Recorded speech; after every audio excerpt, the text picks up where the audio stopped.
alluded to at the end of our previous video, in this video I'm going to be talking about operator precedence using as complicated and pointless examples as I can think of.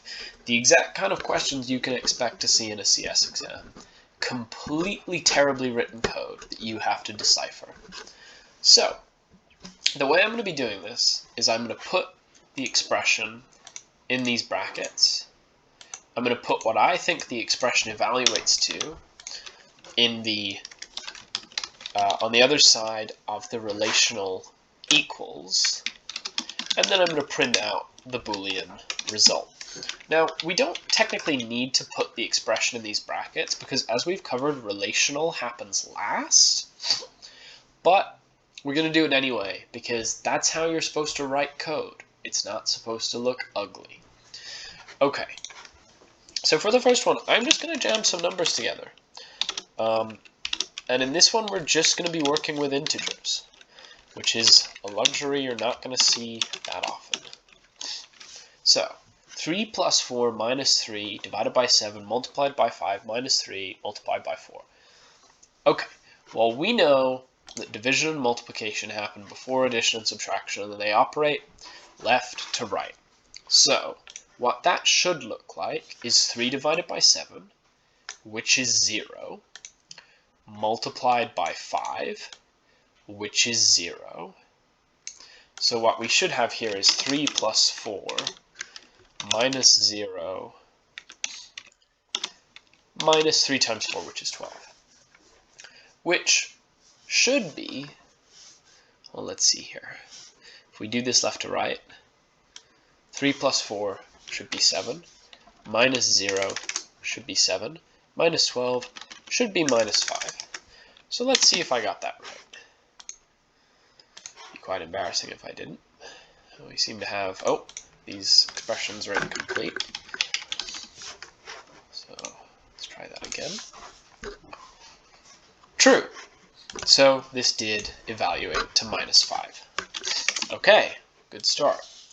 Now we're going to involve some floats.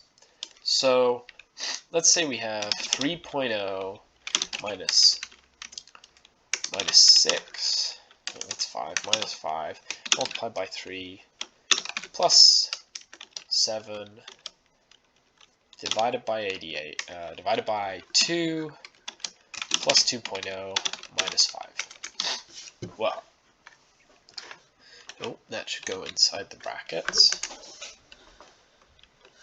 Okay. So, let's look at this. The first things that will happen here are casting, but we aren't multiplying or dividing these 3.0s or 2.0s.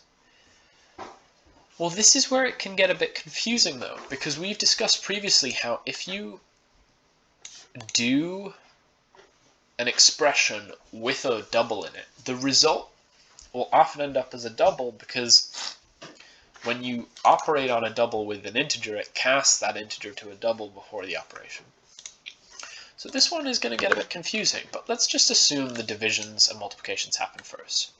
6 multiplied by 3 is 18, plus 7 over 2 is 3, remember? Plus 2.0 minus 5. And then we can just evaluate the pluses and minuses.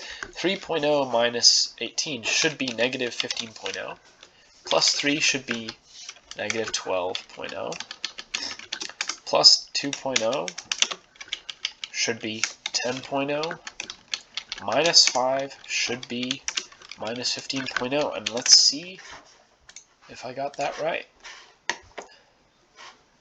Expression evaluated to true.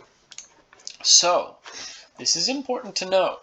The integer divided by the integer happens before the floating point is added to the result of that, which is when the casting happens. Now you might think, well, didn't we say that casting happens way before that? Well, yeah, if I had casted here, the result would be very different. But because this isn't us casting. This is kind of a cast that happens as part of an operation. I don't know if that's the perfect way to describe it, but that's how you can think of it. The cast doesn't happen until the addition and subtraction stage. So we got this one right. All right. Now for the next question. 3.0 divided by 5 multiplied by 6 divided by 3, 6 divided by 4 actually, plus 7, plus 5, and let's make that a 3 actually, divided by 4, well that won't work, plus 5, and let's do 3 plus there. Okay, so looking at this, are there any brackets? Well, there's these brackets, but inside these brackets, are there any brackets? No. Are there any increments or decrements or unary operators? Nope. Are there any casting? Well, not of this kind. Is there any logical negation? No. There is, however, division. The first division, we just copy this over here. The first division is 12 divided by 5. Both of these are integers, so the result will be 2.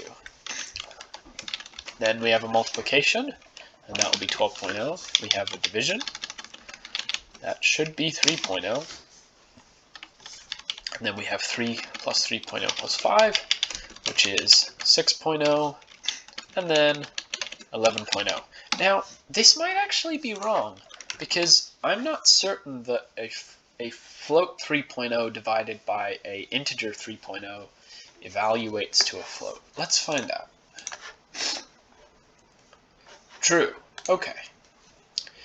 Well, let's explore that question, right? Q4. 3.0 divided by 3 equals 1.0. And Q5. 3 divided by 3.0 equals 1.0. And then, of course, let's just put it in there. 3 divided by 3 equals 1.0 as a control. So let's start with 4. So 4 is true. So that did cast the thing to a float. Let's look at 5. And again, it resulted in true. And let's look at 6.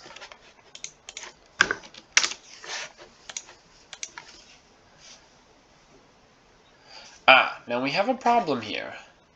It seems that the equals operator isn't, it's assuming that because the ints and the floats are equal. Now that's a problem, because this may invalidate some of our experiment. So what we need to do here, I think, is add our third equals. Let's check this again, assuming I've understood the third equals. Nope, that's not it. I wonder if it will let me use the dot equals operator.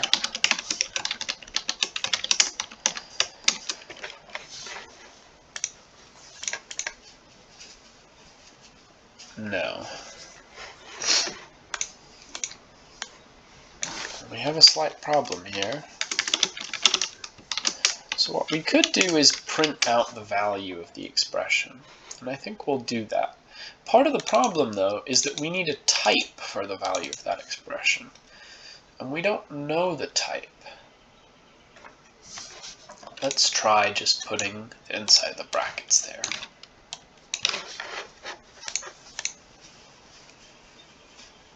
-5. See, the problem is that when you put integer or float expression inside brackets, it runs the toString operation on it, which can potentially change your outcomes. So it's worth being cautious of that. So far so good. But here's the moment of truth. Is this correct? Expression evaluation 1.0. Let's try 3 over 3.0. expression evaluation 1.0, and expression evaluation 1. So we were right. This equals operator isn't perfect sometimes, but what we've learned from this is just an affirmation. A division or any operation involving a float casts everything involved to a floating point number, and that our precedence operators are correct.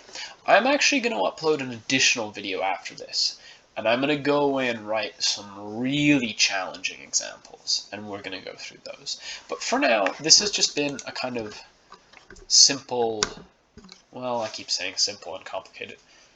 This has been a brief exploration of how you go about working out precedence operator problems, and we're going to do some harder ones later.